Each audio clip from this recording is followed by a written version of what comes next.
अधिक मासातील पौर्णिमा ही अत्यंत पुण्यदायी मानली जाते, कारण अधिक मास हा भगवान विष्णूंचा सर्वाधिक प्रिय महिना मानला जातो.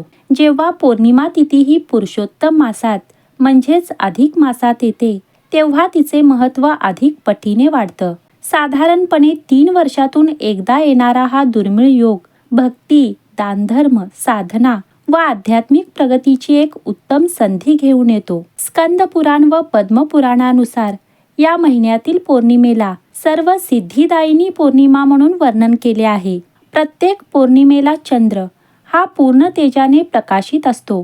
त्यामुळे पौर्णिमेला भगवान विष्णू, माता लक्ष्मी तसेच चंद्रदेवाची पूजा करण्याची प्रथा आहे. यंदा 2026 मध्ये अधिक ज्येष्ठ मासातील पौर्णिमा तिथी ही 30 मेला सकाळी 11:57 सुरू होईल, तर 31 मेला दुपारी 2:14 संपेल. उदय तिथीनुसार ज्येष्ठ अधिक पौर्णिमा ही रविवार 31 मे 2026 रोजी पाळली जाईल. तर या दिवशी अभिजित मुहूर्त हा सकाळी 11:51 पासून ते दुपारी 12:43 पर्यंत असेल, तर चंद्रोदय हा संध्याकाळी 7:36 असेल. सत्यनारायण पूजेसाठी प्रदोष काळ म्हणजेच संध्याकाळची वेळ ही सर्वोत्तम मानली जाते. 30 मे रोजी सायंकाळी प्रदोष काळ व पौर्णिमा तिथी असल्याने तो पूजेसाठी उत्तम दिवस आहे. तर 31 मे रोजी सूर्योदयानुसार स्नानदान केले जातील. धार्मिक ग्रंथानुसार या दिवशी पवित्र स्नान, पूजा, नामस्मरण आणि दान केल्याने अपाट पुण्य मिळतं व जीवनातील अनेक संकटे दूर होतात अशी मान्यता आहे. स्कंद पुराण, विष्णू धर्मोत्तर पुराण आणि भविष्य पुराण यासारख्या ग्रंथांमध्ये अधिक महिन्याच्या पौर्णिमेचे सुंदर असे वर्णन केले आहे. शास्त्रानुसार या दिवशी केलेल्या प्रत्येक सत्कर्माचे फळ हे अधिक पटीने मिळतं. या दिवशी पवित्र गंगेत स्नान केल्याने तसेच भगवान विष्णूंच्या सत्यनारायण रूपाची पूजा केल्याने सर्व पापांचा नाश होतो व भक्तांना सुख, शांती आणि समृद्धी लाभते. पौर्णिमेचा चंद्राशी थेट संबंध आहे, कारण चंद्र हा मनाचा कारक मानला जातो. म्हणूनच या दिवशी उपवास व पूजा केल्याने मानसिक शांती लाभते, मन शांत होतं व सकारात्मकता वाढते.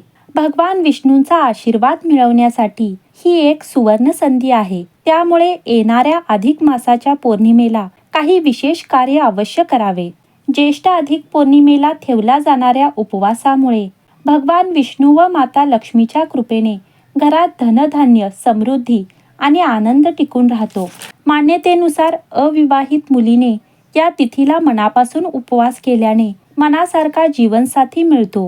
ही पवित्र पौर्णिमा करुणा, दान आणि निस्वार्थ सेवेचे प्रतीक आहे.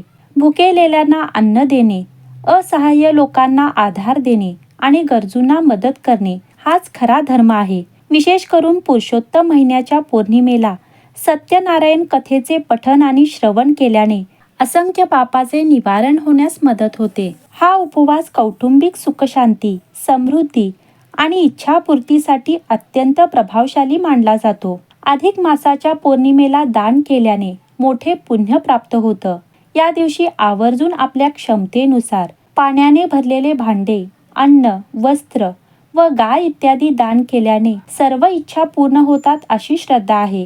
तर या पौर्णिमेला मंदिरात किंवा तुळशी वृंदावनाजवळ 33 दिवे लावणे हे अत्यंत शुभ मानले जाते, जे 33 कोटी देवतांचे प्रतीक आहे.